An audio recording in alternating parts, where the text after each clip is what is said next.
In the near future, mysterious creatures appear out of nowhere and start killing mankind, causing an apocalyptic event that doesn't leave many survivors. There are many theories about what happened, like a bug carrying an infection, a purple haze, and a punishment for humanity, but they're all rumors and nobody has the real story. In town, Paul is looking for supplies when suddenly the sirens start wailing. He immediately runs out and makes his way through the streets, hiding when necessary and moving away from any screams and bombs. As the city gets covered in black smoke, Paul makes it to an abandoned house in the outskirts where he reunites with his babies, who he must take care of alone. 15 years later, Paul's boys have grown into healthy teenagers. They live in the same house and go out during the day to search for supplies, but they stay hidden at night. As soon as the sun starts to set, Joseph covers the windows and tells their dog Rocco to get in the house. Paul waits outside until he sees Thomas come back and scolds him for being late. Thomas explains that he likes helping their neighbors, the Rose family, who have a farm. Then the three of them make sure to lock every door and window before having dinner. Paul scolds Thomas once more, saying that if he ever is late again he won't be allowed to leave the boundaries anymore. Joseph mocks his brother for it and an argument soon escalates into a physical fight, but Paul quickly stops them and reminds them that they're men, not animals. After dinner, Paul watches his sons play chess but gets distracted when Rocco begins scratching and growling at the floor. Seeing it as an omen, Paul and Thomas go downstairs and are startled by the sudden banging on the door. It seems the creatures are trying to get in, so they immediately hold the door to stop them from forcing it open. There's lots of shaking and pounding for several seconds until the creatures give up and leave. Then Thomas calls Joseph out for not helping, but Joseph reveals he's been listening to learn more. There were 3 attempts, the first one was 10 seconds, the second was 20, and the last one just 1. Joseph believes that the first was a test and the second was the actual attempt to break through, while the third one was just a frustrated hit. The next day, they check the door and see all the claw marks on the wood. The door has lost strength, so Paul and his boys go out to look for wood to reinforce it. They bring all their findings back to the house, and while Thomas chops the wood, Paul checks on Joseph, who is building something in the barn. After some prodding from Paul, Joseph admits he's been trying to build a vehicle because he's tired of feeling confined and scared. However, he can't make it work. Paul is impressed and takes a look, quickly making a couple of changes that finally makes the car run. Excited, Paul takes the teens on a ride to teach them how to drive. They go home after an hour of wandering and Paul announces the windows still need reinforcement, so he sends the boys to the river to salvage. Thomas gets mad because he had been promised he could go to the farm today, but Paul says this is more important. The brothers leave in the car and Thomas starts blaming Joseph for this, saying Paul sent Thomas just to protect his brother. Joseph doesn't think he needs protection, so Thomas gets out of the car when they pass by the farm and asks Joseph to pick him up on the way back. In the house, Paul finishes reinforcing the door and takes a break to smoke alone by the waterfall. As he looks around, he sees a black creepy hole in the rocks. Meanwhile, Joseph goes to the river and ties himself to the car before descending into an old abandoned ship to look for supplies. Inside a locker he finds a pinup from a dirty magazine, which leaves him speechless for a second. Then he looks further inside and is suddenly startled when a bunch of bugs come out from a trash pile. They fly around him and try to reach his skin, so he has to get out of there fast. At the farm, Thomas helps the family with the chores, but it's soon revealed that his main reason to go there is the owner's daughter Charlotte. It's clear that the teens have a crush on each other and they go for a walk together on the field. Charlotte shows Thomas a rope tied to a tree, explaining that when she was little, she was only allowed to play outside if she was touching the tree, so she would tie herself to have more room to run while technically still attached to the tree. They also play a game in which they share crazy theories about what caused the apocalypse. When it's time for Thomas to go, Charlotte gives him a tight hug. The sun is starting to set, so both boys need to hurry up. Paul returns home and gets worried when he finds Rocco but neither of his sons. Joseph gets back in the car and at first it wouldn't start, but after a few tries he finally gets it moving. Thomas is running as fast as he can and slips, so he ends up falling in a crevice in the ground. When Joseph comes by to pick up his brother, he doesn't see him around and just keeps going. Once he makes it home and tells his dad what happened, Paul tells him to get inside and lock everything up while he and Rocco look for Thomas. In the crevice, Thomas wakes up with a very sore body. Using a lighter, he begins looking around the area and is shocked to see a creature reaching through a hole in the wall. It even screeches, which is heard by Paul and Rocco. Moving carefully, Thomas takes out a little knife and stabs the monster's hand, causing it to retreat into the hole. However, when Thomas steps back, a second creature appears above and grabs his face. Thomas has trouble breathing, but before he can pass out, Paul arrives and pulls the monster back to quickly kill it. After making sure Thomas is fine, Paul and Rocco find a tunnel that takes them right into the crevice. It's dangerous to run through the forest at this hour, so they decide to stay in the crevice until sunrise for protection and block the entrance. They can hear the creatures coming through the hole, so they get a flare ready, only for the ground to start shaking. It turns out the monsters are now moving underground and trapping the group in the crevice by covering the exit with dirt. As Rocco keeps on barking and the crevice won't stop rumbling, Paul tells his son and the dog to move back as he puts the flare inside the hole that is opening in the ground. When the creatures try to reach out, Paul creates a small explosion that sadly hits him as well. In the house, Joseph hears lots of creaking and starts planning. Minutes later he sits in front of the main door with a rope tied to his chair, and he falls asleep. Soon a creature moves the wood covering a hole in the door and reaches inside, making its nail grow to test if Joseph is truly asleep. When the boy doesn't react, the creature comes inside, only for Joseph to reveal he was pretending and pull the rope. A cage falls from the ceiling, instantly capturing the creature. Proud of himself, Joseph covers the cage with a blanket and goes to sleep. The next morning, he's worried because the others haven't come back yet, so he goes out in the car to search. Meanwhile, Thomas has dug through the fallen dirt to open the entrance again and is dragging his heavily wounded dad out. Rocco comes out as well and follows the noise of the car to find Joseph and guide him back to his family. The brothers immediately work together to carry Paul to the car and then to his bed at the house.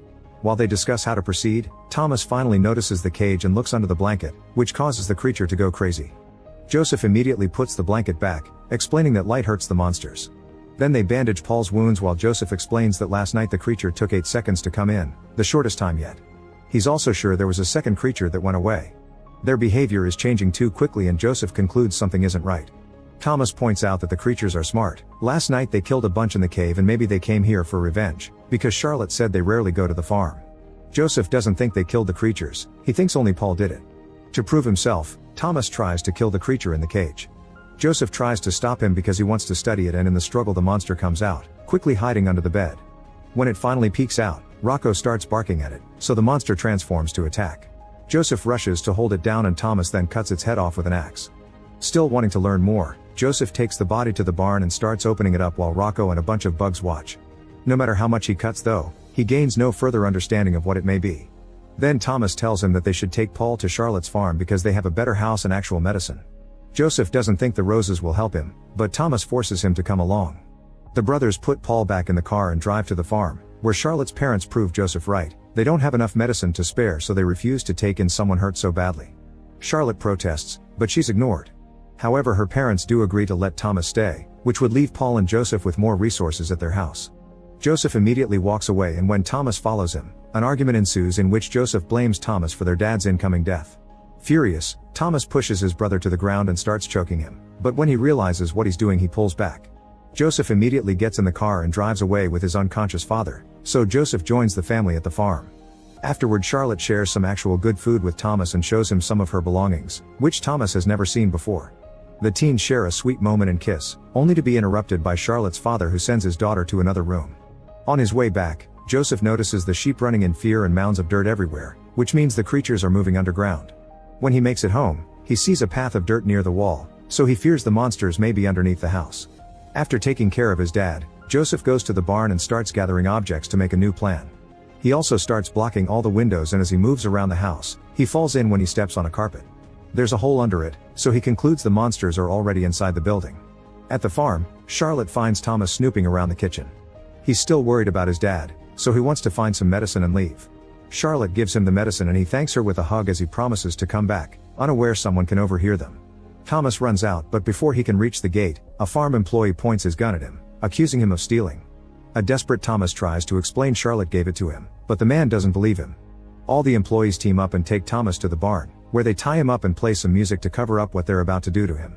They grab Thomas' legs and a man gets ready to shoot them, but at that moment a hole appears under him and he falls, failing the shot. The other men run to check on him. At the same time, a creature jumps out of the hole. In the main house, Charlotte's parents wake up when they hear a noise.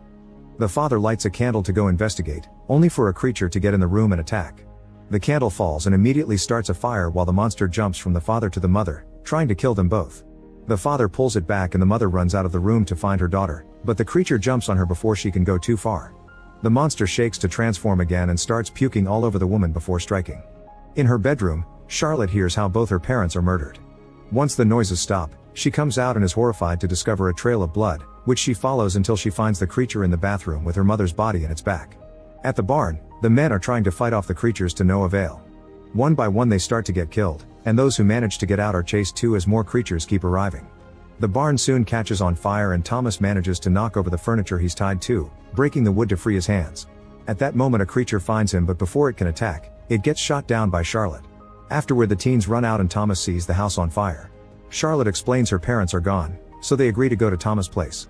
Back to Joseph, he throws a bunch of furniture into the hole, hoping to buy some time. Then he checks on his unconscious dad and kisses his forehead before getting ready to fight. The hole in the door suddenly opens, however it's just Thomas and Charlotte. Joseph admits he needs Thomas' help, but their conversation is interrupted by Paul finally waking up. He quickly takes the medicine and tells his sons to keep on fighting. Joseph shares his plan with the others and they gather all the gas cans they can find in the barn while Rocco keeps on barking to alert them of incoming danger. The group also moves an old freezer into the house.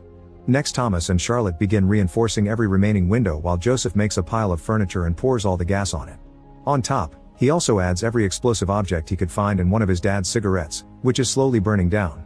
Suddenly the pile covering the hole starts shaking. At the same time a creature comes down the chimney in the room with Paul.